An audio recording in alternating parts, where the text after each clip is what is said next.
Ano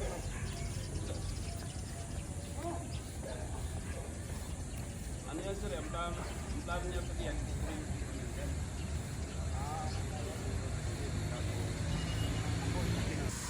Yeah, mga ka-discovery, nandito tayo ngayon sa may East Ridge Avenue dito sa may Angono, Rizal. Yeah, meron lang pala ako ipapakita sa inyong daanan. Yan, sa mga dadaan dito sa may East Ridge Avenue dito sa Angono, Rizal, dito sa may overlooking. Yan, malapit sa Cabecera Cafe and Restaurant. Yan, ipapakita ko sa inyo kung gaano katarik at delikado itong daan na to. Bali, ito, basahin natin to, nakasulat dito. Yan. Mag-ingat po tayo sa kurbadang pababa. Madalas po ang aksidente.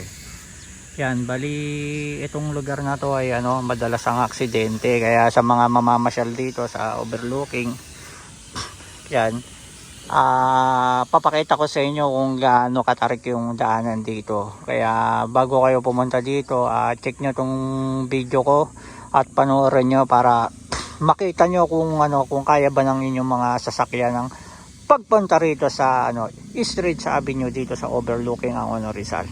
Yan, mga ka-discovery, let's go. Ito, punta tayo dito sa may pababa na to. Yan, pakita ko sa inyo yung gaano katarik yung kurbada sa pababa na ito. Let's go.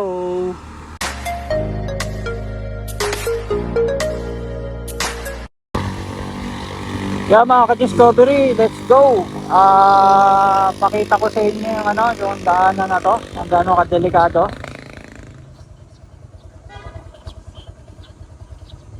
Yan, ito yung pinaka-overlooking nila na pwede kayong magkape-kape.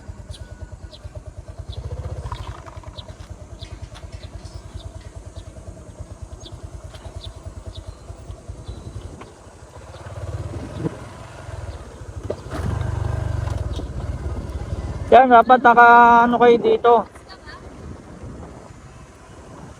Dapat naka engine brake kayo dito. Ito, on the top. Pag dadaan kayo dito, ang isa sa diskarte, dapat naka engine brake kayo dito. Para yung makina nyo ay pinipigilan yung mabilis na pagtakbo dito, pagbulusok.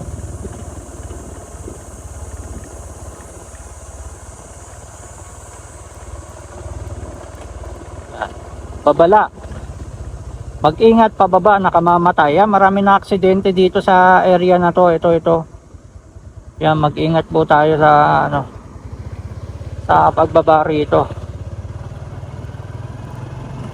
Kasi bangin na yung overlooking. Yan, papansin nyo,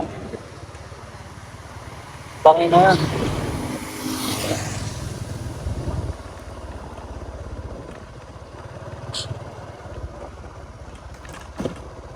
Saka dapat nyo yung preno nyo dito.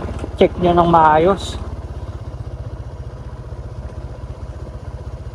Lalo na sa mga galing dito, gabi, pupunta dito nakainom.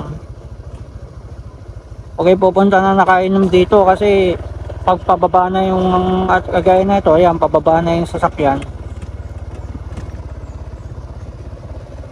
Sobrang matarik dito. Itong na to.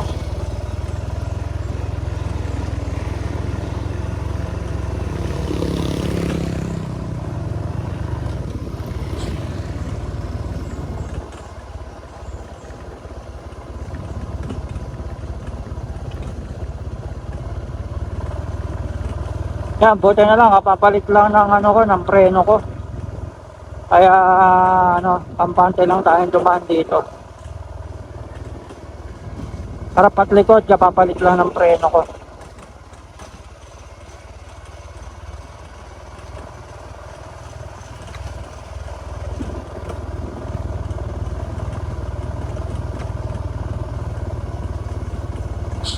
Yan.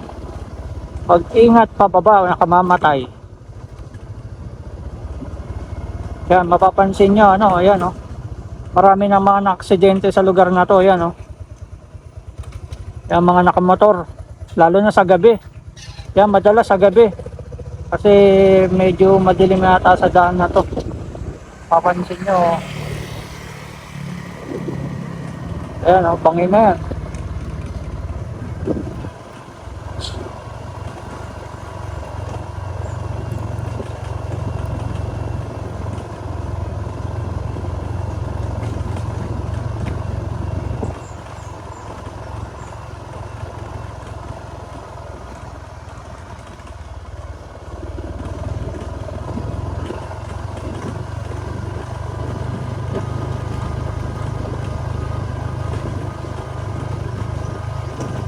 Ayan, sunod-sunod yung mga pagpapaalala ng mga ano dito ng local government. Dahil sa sunod-sunod din ang aksidente rito.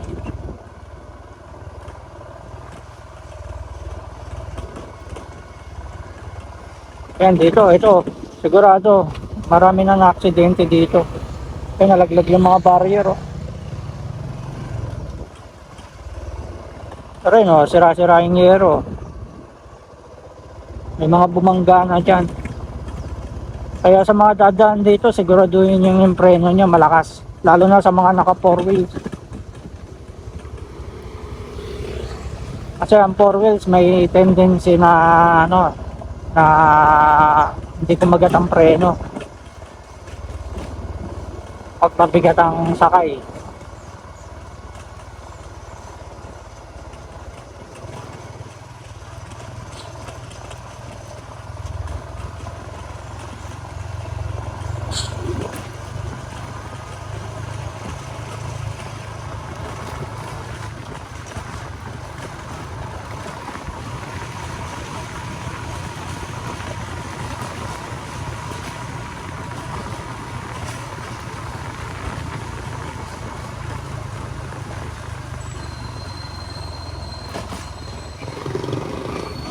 Yan, hindi ka naman makakabahan masyado kung yung ano mo, yung motor mo malakas ang preno kagaya nitong dala ko ngayon ng motor.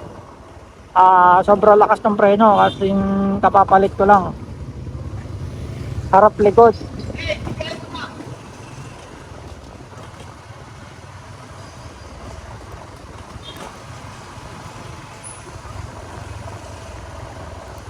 Yan, sa mga gustong mamasyal, punta lang kayo dito sa Angono Rizal, sa East Ridge Avenue.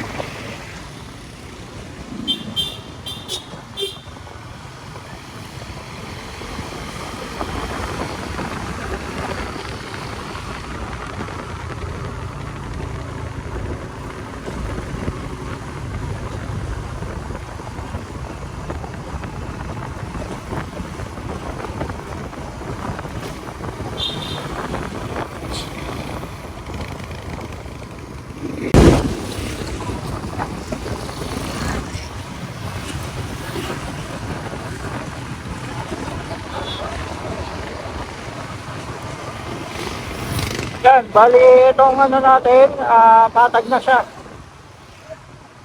Diyan lang naman banda sa may ano, malapit doon sa overlooking.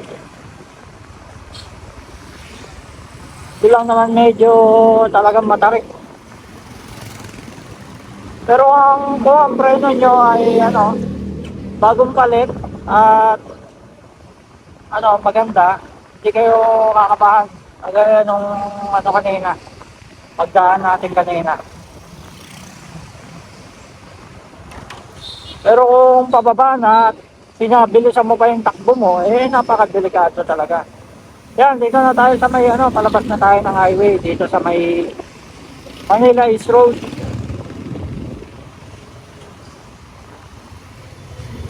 Yan, ito bali ano na to, sakop na to ng Angono Binangonan. Yan, itong area na to dito sa may 7-Eleven. Yan, dito na ano, dito na tayo lalabas. Yan, kung mapapansin nyo, may karato lang ano doon, oh. Angono Binangonan Petro Clinic.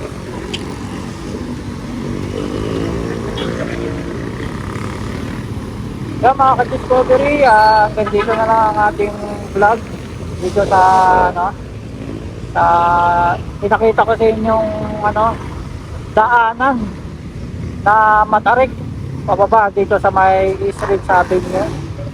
Yan, dito sa Angono Rizal. Hanggang dito na lang guys sa muli. Thank you for watching.